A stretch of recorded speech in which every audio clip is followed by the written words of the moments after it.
बिहार की सियासत में जात पात से ऊपर उठने के नारे चाहे जितने भी लगते हों, बिहार का सियासी मिजाज जाति के गणित से ही तय होता रहा है। विकास पर जाति का समीकरण यहाँ हर चुनाव में हावी होता है। पार्टियां उम्मीदवारों का चयन भी जाति को ध्यान में रखकर ही करती रही है। जाति का समीकरण भी वक्त के साथ काफी बदलता रहा है।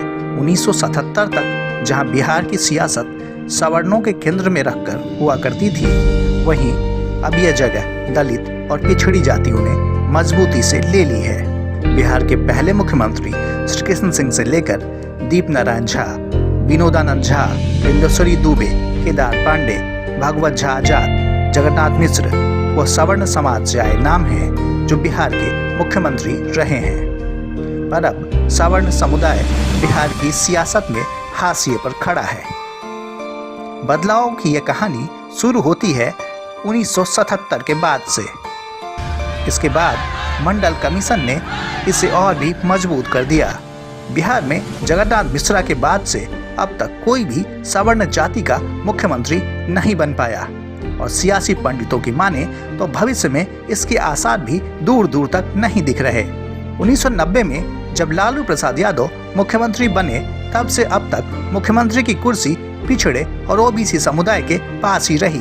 लालू यादव ने मुख्यमंत्री बनने के बाद सामाजिक न्याय के मसीहा के तौर पर अपनी पहचान बनाने की कोशिश की और पिछड़ी जातियों को गोलबंद करने का कोई भी मौका हाथ से न जाने दिया।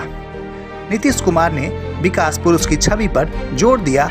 इसका प्रभाव ये हुआ कि अगड़ी जाति में नीतीश कुमार की पैठ बनती चली गई। राजनीति के जानकार बताते हैं कि सवर्णों के बिहार की सियासत में सिमटने की सबसे बड़ी वजह उदारीकरण और निजीकरण के बाद खुद को ड्राइंग रूम की राजनीति में ही समेट लेना रहा है।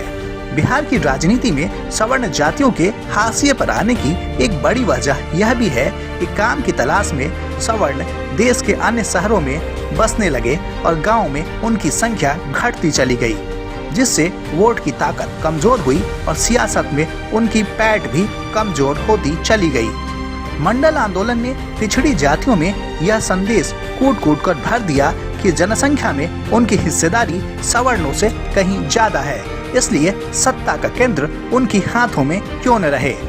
वैसे आज भी बिहार में कई वैसे इलाके हैं जहां सवर्ण वोट बैंक अपना वजूद रखता है और इन इलाकों से आए नेता मंत्री से लेकर विधान परिषद और राज्यसभा तक में हैं। पर इन सब के बीच एक कड़वा और बड़ा सच यह जरूर है कि बिहार की सियासत में सवर्णों का वर्चस्व न सिर्फ कमा है, बल्कि यह खत्म होने के कगार पर पहुंच गया है। सिर्फ इंडिया ब्यूरो रिपोर्ट।